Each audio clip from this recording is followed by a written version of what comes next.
Good morning everyone, and welcome back to Craft Eccentricity, and I hope everyone has an absolutely awesome day today.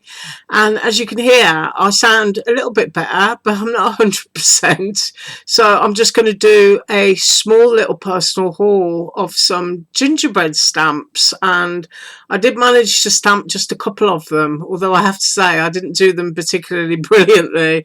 I was trying my best, so we'll go in and measure my little personal haul. Right, so my first one is Bake with Love, and I think I have already stamped and coloured this one in the project, but it's absolutely gorgeous. You can see my hand there, they're a lovely size to colour, and I got the die. Now, sometimes I can be a bit naughty and I don't always get the dies with the stamps, and I should really. I kind of like eyeball them and think that I can fussy cut it, and you know, sometimes it just doesn't look the same, does it? If you know what I mean. Right, that's 2 3/4 inches wide, and let's have a look at that. That's 3 1/8 inch high, and I am pretty sure I did that for, maybe it was a KS Craft project, so I'm not sure, but I think I might have used that. And then my next one is the Stamp and Die again, and this one is called Sweet Cocoa, and you can see that the dies fit absolutely beautifully. Don't know if that's showing right on camera, but they do fit perfectly. And there you can see that one. She's got a sort of like whipped frosting on her head and her little sprinkles, and then you've got the mushrooms, and you've got the whipped cream and the candy cane. And you know, I suppose with Sweet Cocoa on there you could say that it's Christmas, but it just doesn't have to be. It can be any time of the year, a gingerbread. It's all about the kind of colours that you use. So I will measure that one, and we are at 3 1/4 inches wide by 3 1/4 inches high. So, you know, it's just really to give you an estimate of how big they are, because I know some people have problems colouring in really small stuff. I do. And I tend to stay away from things like that because I can never sort of like, I could do it with pencils, but if you want to use your markers, you're constantly trying to push the ink back into the border. Right, so there is another die, and that one goes with the little gingerbread inside the cup. I'll try and hold that still. You've got the little gingerbread man, you've got the peppermint swirl, and if you remember that stencil that I shared, it was last week, wasn't it? It's the same kind of swirl, so you know, you could actually stamp and cut something like that out and put it on a background like that, and it's going to look really, really pretty. But there she is, half hanging out, bless her, with her little wooden spoon, and that's got tiny little hearts on it.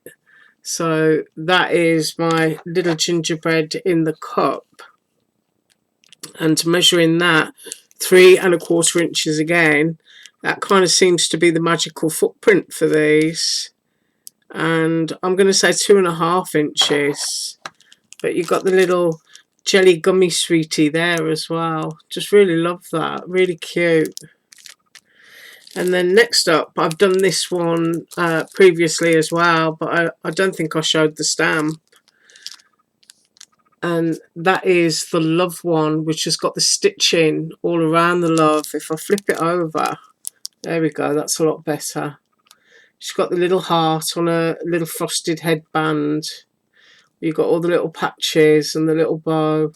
And she's just really, really sweet. And I'm pretty sure that it was a KS Craft project that I used that one with, because KS Craft has got some little donut cookie type hearts that she's doing for Valentine's Day, and I think I matched this one up on a slimline with that, but it's just really, really sweet. Lovely size to colour again. So the width of that one is 3 1/4 inches, and then the height, I'm going to say that one is 3 inches, and that is the die that goes with that one. And as you can see, it's a perfect fit once again. So stamp and die. Right, next up is the ice cream cone one, and you'd have to go and look at the website to see this one really, because it's just really, really pretty. And she's got a little scoop there and she's eating her ice cream. So, you know, Christmas, birthdays, whatever time of the year, and little summer projects. And I think it's like a sort of chocolate and raspberry and vanilla type ice cream thing that she's got going on, and the cone. And there are elements within these stamps where you can sort of like draw your own sort of background texture and stuff into them. But you can see here the little bit of stitching on the dress and the collar. But you could stamp little flowers or anything onto the dress. But that's really sweet. And so measuring that 3.5 inches and then going across, I'm going to say, to be accurate, for the angle that she would be, just slightly under 3 inches. And then that one, once again, is the die that goes with that. And you can see it fits perfectly. So I got that one. And then I got the spice jar one, and that's the die. And then this is one that I did stamp, and I just think it's really cute. And sort of, as I say, looking at the image on the website gives you all kinds of ideas for the design. Like on the website, the bow is done in plaid, and I did that, but what I did was I changed the colours so it was a lot paler, so I used pink instead of red and dark brown. But I did colour that one in. But I just think it's really cute the way it's scrambling out the bottle. It's just really sweet. And once again, the die fits that, and I've done that one so I can show you. And that is 3.25 inches, and then the width of that is 2.25 inches. But really cute. Make a nice tag as well, because you could actually just punch a hole in the bow section so you don't have to damage any of this area. And then the next one, which I've also coloured and cut out, and that is the star gingerbread. And it's a great size, and it's just really, really lovely. I just absolutely love that. I mean, you could stamp 3 of those down a slim line, or just have one on its own as a tag. And if you've got your glossy accents and stuff like that out, and all your glitter, it's going to make a fabulous Christmas tree ornament. So we'll go in here. We're at 3.25 inches. And just over 3.25 inches. I mean, if you like to play with salt dough or with your children, you can use your die as your template to cut out your salt dough like a cookie cutter, and then bake your salt dough and let it dry.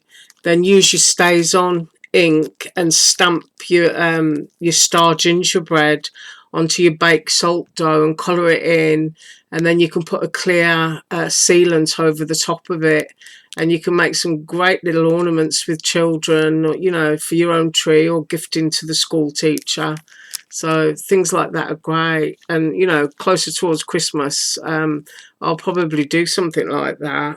But my colouring, I have to say, not very well, so it's not brilliant. My hand was a bit shaky, so that my hands aren't shaking again, I'll put my little star down there. But you can see I've got my finger there. It is, you know, it's a manageable size for colouring. So that one is the star. And on the website, it's a lot darker gingerbread, and I think it has a red ribbon. And I decided to do pink, and I decided to do those pink as well. And then I just used a little bit of white gel pen to highlight areas and squiggle along that ribbon. So that's that one. And then the other one that I did is the little spice jar, and if I can scoot that across, you can see I've used a totally different colour for the spice jar label, and I used my black fine liner, which is this one, Copic Multiliner 05, and I did that to sort of like hand draw the plaid on, because on the stamp it's just a plain bow, so you can leave it plain, or once again, you know, if you've got a tiny little flower stamp, you can have a flowery bow, or do whatever it is you want to. and then my Jane Davenport chalks with my little blenders that I'm always showing you, just to do the cheeks on that, where as I use marker on this one, and as you can see my hand wasn't steady and I squiggled outside of the cheek. Right, as I said, I am feeling so much better, so tomorrow absolutely let's do that KS Craft Angel. If my hands are shaky a bit, you have to forgive me, but I just feel well enough to do it, so let's do that tomorrow. Right, I thank you so much for watching. Have an absolutely awesome day, and as usual, all links below. Bye.